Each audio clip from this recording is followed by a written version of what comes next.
Hi అందరికీ.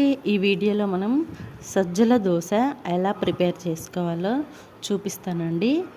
1 glass మినప్పప్పు తీసుకున్నాను, 2 గ్లాస్ సజ్జలు తీసుకున్నానండి.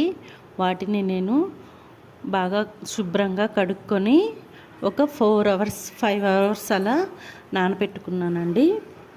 తర్వాత నేను రెండింటిని కలిపి మిక్సీ అయితే పట్టుకున్నానండి. ఇలాగైతే నేను నానబెట్టుకొని 5 అవర్స్ నానబెట్టుకోండి, చాలా బాగా నానుతాయి. ఇలాగా మిక్సీ జార్లో వేసుకొని మిక్సీ అయితే పట్టుకున్నానండి.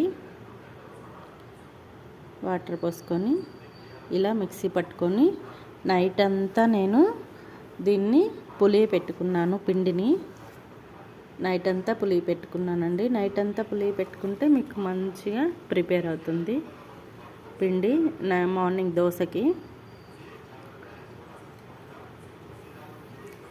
చూడండి, ఇలాగ బాగా పొంగింది కదా పిండి, బాగా పులిసి బాగా పొంగింది పిండి. ప్రిపేర్ అయింది, మనకి దోశ బ్యాటర్ ప్రిపేర్ అయిపోయింది Sajjala పిండితోటి.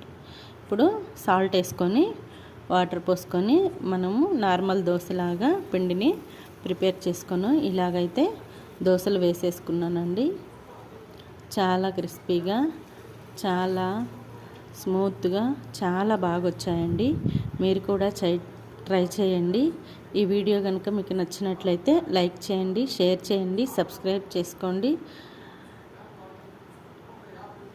Thank you for watching అండి.